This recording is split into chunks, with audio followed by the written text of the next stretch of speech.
Pernah nggak sih kalian mendengar kalimat yang kaya makin kaya dan yang miskin makin miskin? Why?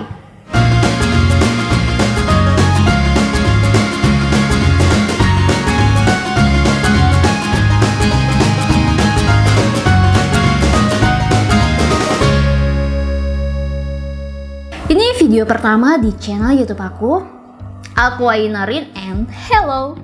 Dalam kehidupan setiap orang, pasti ada yang dinamakan dengan takdir. Seperti takdir aku dan juga takdir teman-teman yang nonton video ini. Nah, beberapa orang menganggap bahwa takdir itu dibagi menjadi dua. Yang pertama adalah takdir orang-orang yang beruntung. Terus yang kedua adalah takdir orang-orang yang tidak beruntung. Tapi bagi aku, tidak ada yang namanya takdir kurang beruntung. Aku garis bawahin kurang beruntung. Bahkan teman-teman pun kalau misalkan mendengar kata-kata itu pasti sudah memikirkan hal-hal yang negatif. Maka dari itu aku tidak pernah menganggap bahwa kehidupan itu ada yang namanya kehidupan kurang beruntung. Itu akan mempengaruhi yang namanya pikiran-pikiran negatif aku. Jadi walaupun nih misalkan aku berada pada momen yang kurang beruntung itu, menurut orang-orang yang berpandangan seperti itu, aku menganggap itu bukanlah momen yang kurang beruntung. Aku malah menganggap itu adalah suatu keberuntungan yang membuat diri aku bisa untuk mengevaluasi kenapa sih aku bisa berada di momen ini.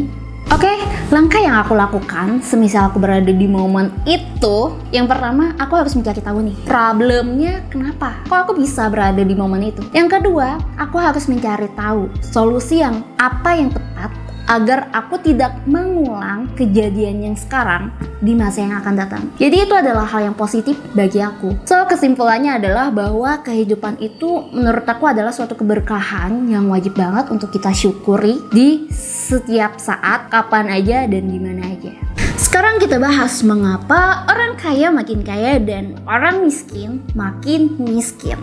So kita akan bahas dari langkah per langkah. Yang pertama yang harus kita lakukan adalah kita mencari penyebab problemnya. Pasti kalau misalkan kita menanyakan problem, secara umum banyak banget ya dalam kehidupan. Yang pertama adalah problem masalah kesehatan, asmara, karir, pekerjaan, dan juga finansial.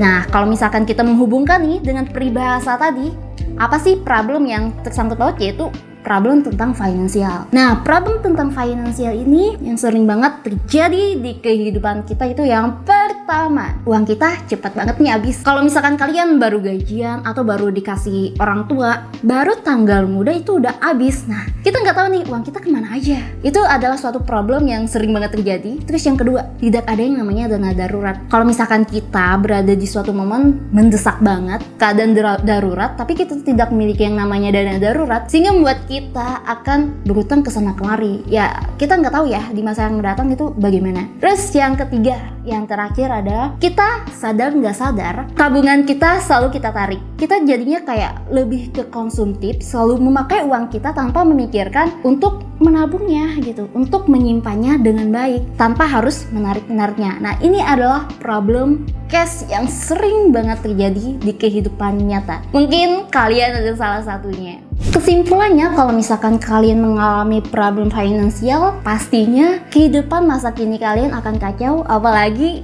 di masa yang akan datang pasti akan suram. Nah, kita akan bahas nih pola pikir antara orang kaya versus orang miskin. Tapi ini kita akan bahas tentang pola pikirnya ya terhadap uang. Yang pertama, pola pikir orang kaya itu adalah selalu menganggap bahwa bekerja itu bukan untuk uang, tetapi uang harus bekerja untuk mereka. Sedangkan orang yang memiliki pola pikir orang miskin selalu menganggap bahwa bekerja untuk uang. Ini adalah salah satu hal yang paling dasar yang kita harus hindari. Yang kedua adalah orang kaya selalu memiliki pemikiran seperti ini. Bukan seberapa banyak uang yang kita hasilkan, tapi seberapa banyak uang yang kita simpan. Nah, dari sini kita harus bisa nih untuk memilah antara aset dan juga kewajiban, seperti cicilan rumah, bayar kendaraan, dan lain sebagainya. Nah, hal itu perlu kita ketahui mana aset kita dan mana kewajiban kita yang harus kita bayarkan. Kalau misalkan kita sudah tahu tentang aset dan kewajiban, maka baru kita harus bisa nih pintar-pintar atau kreatif untuk mengelola keuangan kita, menyimpannya dengan tepat dan juga benar. Yang terakhir adalah kalau misalkan kalian memiliki pola pikir orang kaya, selalu menganggap risiko itu harus dihadapin. Jadi kalian melakukan segala hal dan juga menghadapi risiko-risiko yang terjadi, itu adalah pola pikir orang kaya. Sedangkan pola pikir orang miskin, mereka menghindari yang namanya risiko, sehingga mereka tidak berani untuk melakukan segala apapun itu, karena ya itu tadi, untuk menghindari yang namanya si resiko itu. Nah, itu tadi adalah perbedaan antara pola pikir orang kaya versus orang miskin. Kalau misalkan kita sambungkan dengan beberapa fakta problem finansial yang sering kita hadapi setiap harinya, itu jauh banget ya perbedaannya. Kalau misalkan kita miliki yang namanya pola pikir orang miskin tadi, mengartikan bahwa kita minim sekali pengetahuannya terhadap literasi keuangan. So, dapat aku simpulkan bahwa penting sekali kita untuk memahami dan mempelajari tentang literasi keuangan apabila kita ingin memiliki yang namanya pola pikir orang kaya tadi. Jadi, apa itu literasi keuangan? Literasi keuangan ini dianggap sebagai salah satu fondasi dalam kehidupan agar kita melek akan finansial. Jadi kalau misalkan teman-teman memiliki literasi yang tinggi, maka kita bisa atau mampu untuk mencapai tujuan-tujuan tentang keuangan yang lebih baik. Contohnya seperti tabungan pendidikan, dana pensiun, terus pengelolaan utang dengan benar, untuk bisnis, dan lain sebagainya. Semuanya itu akan dikelola dengan tepat dan baik karena adanya literasi keuangan. Nah, orang-orang yang memahami tentang literasi keuangan ini, mereka tidak akan memiliki yang namanya masalah keuangan di masa yang akan datang. Tapi perlu dicatat, tidak ada kata terlambat bagi kita untuk mempelajari dan memahami tentang literasi keuangan ini. Lantas, apa aja sih strategi yang harus kita lakukan untuk memahami tentang literasi keuangan ini?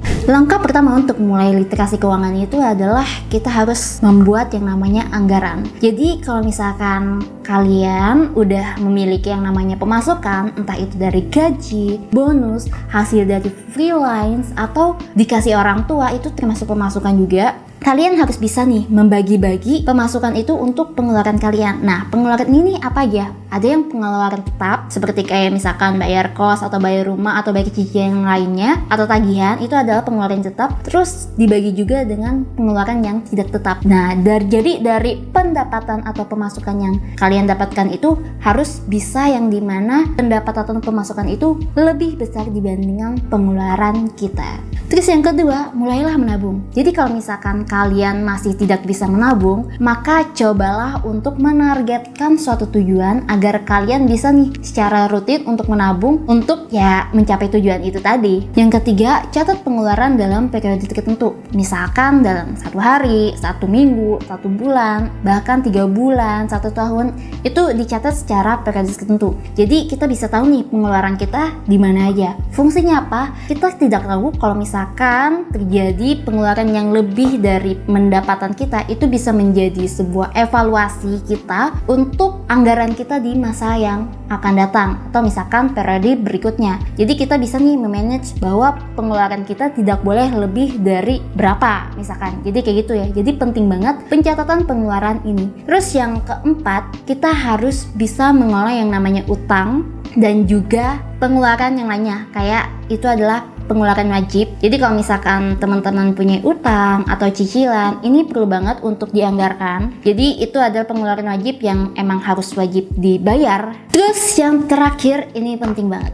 mulailah berinvestasi. Seperti pola pikir orang kaya tadi, yang dimana mereka membuat uang mereka bekerja pada mereka. Jadi bagaimana cara kita untuk membuat uang kita bekerja, yaitu dengan cara berinvestasi. Kita buat uang kita itu tidak ya diam di situ aja, buatlah mereka produktif yang bisa memberikan kita return atau imbal hasil yang membuat kita ya makin kaya tadi. Jadi mulai berinvestasi ini sangat-sangat penting. Nah, itu tadi adalah langkah-langkah strategi untuk memahami yang namanya literasi keuangan. Jadi poin ini menyimpulkan bahwa kita bisa menghindari yang namanya mindset orang miskin dan mengubahnya menjadi mindset orang kaya. Penting banget nih memahami mindset ini dari sejak dini agar kita bisa memberikan hasil yang lebih baik di masa yang akan datang. Tidak ada kata terlambat untuk mempelajari suatu hal apapun itu, termasuk kalian ingin mempelajari tentang literasi keuangan.